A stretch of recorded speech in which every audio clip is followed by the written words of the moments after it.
the VIP Experience Podcast. So, like, there's so many things that we've already talked before this. So, I just want to ask, how does someone become a freedom fighter? Like, what thoughts were in your mind when you decided that I want to fight for my freedom, for the freedom of my sovereign? It's not a nation because people don't recognize it as a nation, but for you, it's a nation. So, I think freedom struggle is not just about occupied countries. okay. Freedom struggle is also for people who are otherwise living in free and independent countries, where you start to feel that there are certain aggression on certain people's rights, or maybe your conscience. So where you start to think that I have to go beyond my own selfish life, and there are certain infringements of certain rights, either on you or your community or your country. And although India is free and independent, there are still a lot of freedom struggles still going on. Yeah. And if you feel for it, then you need to go out and get things done. And the moment you go out from your personal life to the public life, where you need to champion certain rights, that's your freedom struggle. So you don't have to be Bhagat Singh all the time, but even if you are fighting for small freedoms in your community, in your state, in your region, you are a freedom fighter. But in my case, it is the Chinese invasion of Tibet, and the Tibetans are maintaining the freedom struggle, and I'm a part of that. Yeah, like as you just said, it doesn't have to be an occupied country. A recent struggle that India has got freedom from is Article 377, wherein LGBTQ community is no more a stigma, or it's not illegal anymore. That's a small win, but a big win, and I've been talking about since in a lot of my podcasts now.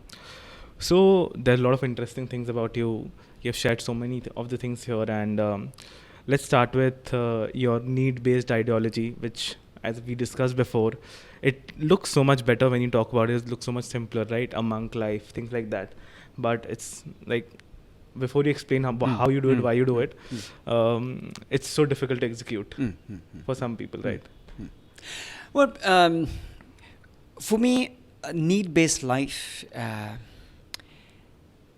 it has to do with what I want in life, and how could I achieve this practically. Yeah. From childhood, I'd always believed in this very simple philosophy of life. Simple living, high thinking. So this is something we learn from school. Yeah. But how do you practice it in life? For me, thinking of a country in terms of us is about the freedom struggle of Tibet. And how do I get it done? How do I work towards it? So in that case, for me, not thinking for my power, position, my wealth, my family, and liberating myself from such personal desires and ambitions, when I move towards working for the country, for the society, for the freedom of Tibet, that's a journey for me. And that journey is liberating. And in order to be powerful, to be strong, that strength does not come from money. That strength does not come from name. It comes from a strength that you are able to liberate yourself from such personal ambitions to working for a country. So in that way, I've freed myself from the ambitions of otherwise, becoming rich and, kind of popular with big names, or having a lot of wealth and high positions. So I've shaped my life so very simplify, and almost to the kind of minimalized life, where I live in 2 pairs of clothes. So I have 2 shirts and 2 jeans. I wear them in turns, and this more or less basically the clothes that I have. And because the Dharamshala, Himachal Pradesh, it becomes extremely cold in winter. So I have a thicker version of the shirt. Oh. Otherwise, this is how I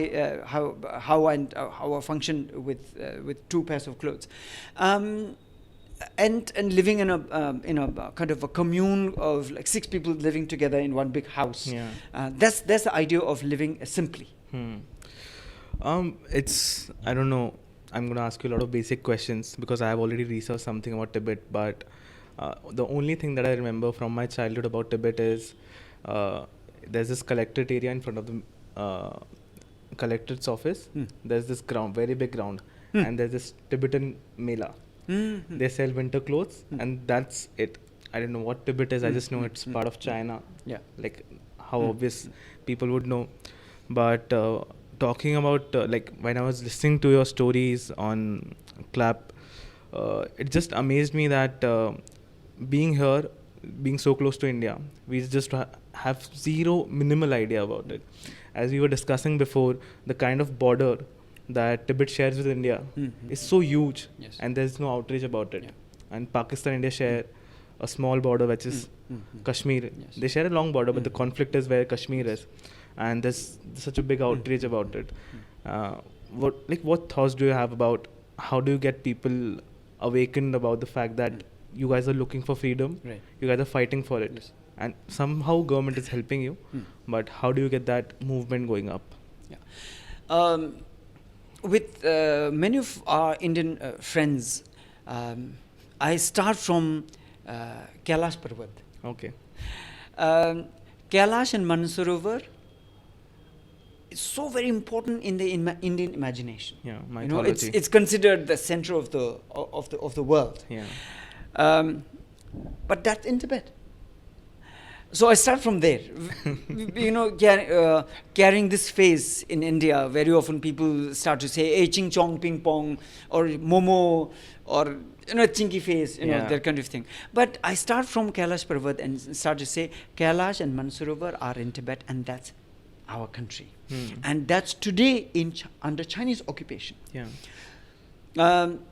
And with India, India's relationship with China, or any mention of China, happened only from the year 1962, when China invaded Arunachal Pradesh, Yeah. on a military campaign. Before that, there was no mention of China on the Indian Himalayas, because the border on the Himalayas had always been India and Tibet. Yeah. So it starts from there. So it's uneducation. Yeah. Bringing down this traditional knowledge, as now many Indians keep on saying China border. It's actually Tibet border. Before 1962, the border had always between Tibet and India. It's such a friendly border that Tibetans and Indians never talked about the border. It's between Tibet and India. There were marriages. There was barter trade. There were cultural exchanges. Such a friendly border. After Chinese invasion of Tibet, when Chinese military camped in Tibet, then they started to put pressure on India. So today, if India is facing pressures from China, it's because China had invaded Tibet, because there had never been China-India border. Yeah. So we start by talking about this. So therefore, from here, then Indians start to talk about, there was a country called Tibet which got invaded by China, and today, therefore, then there is Chinese pressure on India. Yeah, so I just want to take a step back, and as I've mentioned in the introduction, he's a refugee. So before talking about your freedom struggle a little bit more, let's talk about your childhood struggle. How was it? Yes. And I've read that you were born in Manali, but currently you're living in Dharamshala, and you studied in Mumbai. You have traveled more India than me, and you don't even have an Indian passport. Yeah. Well, at the moment, there are 1 lakh Tibetans in India. Yeah. 100,000 Tibetans living in India. It started from 1959 when China invaded Tibet, and His Holiness the Dalai Lama having to escape Tibet, Yeah. the Chinese persecution, and then come to India as a refugee. From then on, 1 lakh Tibetans today live in India in 43 refugee camps. We have set up our own schools, monasteries, places of worship, and also places for education. So overall, this is the exile community, and Dharamshala is the place where we run Tibetan Government in Exile. Okay. I was born in Lahore Valley, Lahore Spiti Valley, when my parents were road construction laborers. So when the first batch of Tibetans came into India as refugees, they were given road construction work, labor force, and they used to camp in tents on the roadside. And as the road construction work progressed, they kept on moving. So my mother tells me that I was born in a tent on the roadside, and it was in Lahore Valley. And once the road construction work phase got over, then we got rehabilitated to South India in Karnataka. That's actually very shocking for me. Like, he's been staying in Himachal Pradesh and places like that, and he's being transferred to a different climate, different culture, and different food. Yeah. And interestingly, when we were growing up in Karnataka, because it's hot and jungle area, especially where our camp it's called Kollegal in Chamarajanagar district. It's near Satyamangalam jungle where Veerapan used to hunt elephants. So it's near to that. So when we were little, of course we live in a secluded Tibetan refugee camp. So when Indian didis, when they come in selling idli sambar, and we Tibetan kids, we loved idli sambar. So we were, poetically, I think in such a way, we were asking our elder Tibetans, where are these Indians coming from? Look at how poetic the moment was. So of course I grew up in Karnataka, and for my schooling I was in Kulu Valley. Then for my high school I was in Dharamshala, Himachal Pradesh. And then for my graduation, for my BA, I went to Madras, Loyola College. And for my MA, I came to Bombay. So I've been to so many different places. And that's how refugees have been living in so many different places.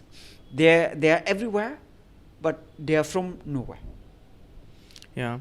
I think you have to change a little bit of my mind over here, because I think India is overly populated, and everyone knows it. It's a fact. And the refugee crisis that has been happening in Europe at the moment, like Syria, Yemen, Liberia, places like these, people are leaving and fleeing into European countries, and the crime rates are going up and things like that. And I'm sitting in front of a refugee, but I have a conservative viewpoint wherein India can't take care of the people themselves, like Indians themselves. But now I see that you are a productive, member of a society. You're doing work, you're changing people's minds perspective. But my thought process is that it's like 1% of the refugee population. It's a huge population who have to flee the country, and they don't want to work, they can't work anymore and things like that. So what do you think about the refugee crisis? How do you think that people can handle it? Like, of course you had to flee your country, and I can't experience that because I haven't seen that. I'm an Indian citizen. I can't experience that. So I have a different viewpoint. But how do you think that people can tackle that issue? Plus, India can solve problems that, like, simple problem as poverty, which India is facing itself. As people usually say, jagah zameen mein nahi hai, dil mein hai. So the space to accommodate refugees is always in your heart. If you feel empathetic with refugees, there's always space one can always make in your country or in your homes.